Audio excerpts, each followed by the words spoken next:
नागपूर शहरातील धामणा चामुंडा या बारूद कंपनीत अचानक स्फोट होऊन भीषण स्फोटात 5 मजुरांचा दुर्दैवी मृत्यू झाल्याची धक्कादायक माहिती समोर येत आहे। स्फोटात इतर 6 कामगार जखमी झाले। घटनेची माहिती मिळताच इतर मजुरांनी धाव घेतली तर धामणा परिसरातील एकच खळबळ उडाली। घटनास्थळी माजी गृहमंत्री अनिल देशमुख दाखल होऊन घटनेची माहिती घेतली। यावर पोलीस आयुक्त नवींद्र सिंगल यांनी सुद्धा घटनेची तात्काळ दखल घेतली।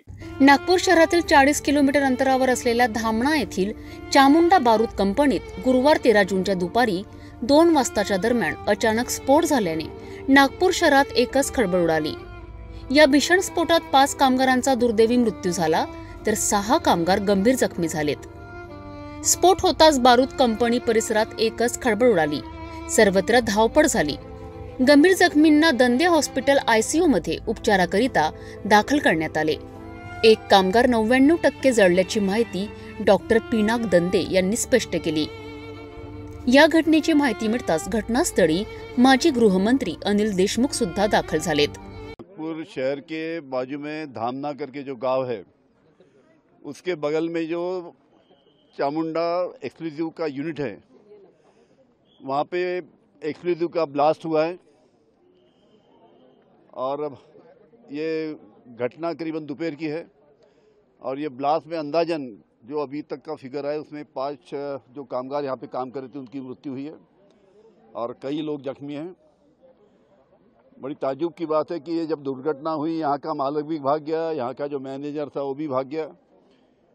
कोई इंतजाम करने के लिए यहाँ पे नहीं था, एम्बुलेंस की सुविधा यहाँ पे नहीं है। पर सब लोगों ने यहाँ पे तुरंत आजू बाजू की एम्बुलेंस पीएससी की बुलाई, मेडिकल की बुलाई। उसके वजह से यहाँ पे जो जख्मी थे उनको उनके ऊपर मेडिकल में उनको भेजा गया ताकि वहाँ पे उनके ऊपर इलाज हो सके। सबसे ताज्जुब की बात है कि इतना बड़ा यूनिट एक्सक्लूसिव का यहाँ पे होने के बावजूद ये यूनिट के पास एक भी खुद की एम्बुलेंस नहीं थी। अभी एक्सक्लूसिव डिपार्टमेंट की टीम यहाँ पे आई है, पूरा यहाँ पे इंस्पेक्शन करेंगे और अपना रिपोर्ट देंगे कि किस वजह से इस प्रकार की दुर्घटना यहाँ पे घटी है। काही जणांची प्रकृती चिंताजनक असल्यामुळे मृतांचा आकडा वाढण्याची शक्यता वर्तविली जात आहे। घटनास्थळी नागरिकांची तौबा गर्दी झाली होती। या घटनेवर पोलीस आयुक्त रवींद्र सिंघल यांनी सुद्धा प्रतिक्रिया दिली। 1 बजे के आसपास में यहाँ पे जो घटना हुई है और उसमें एक्सप्लोजन हुआ था और उसमें लगभग 4 से 5 लोगों की डेथ हुई है और हमारी इन्वेस्टिगेशन इसमें चल रही है। जैसे 4 महिलाओं का अभी तक पता चला है जो इसमें इनकी डेथ हुई है।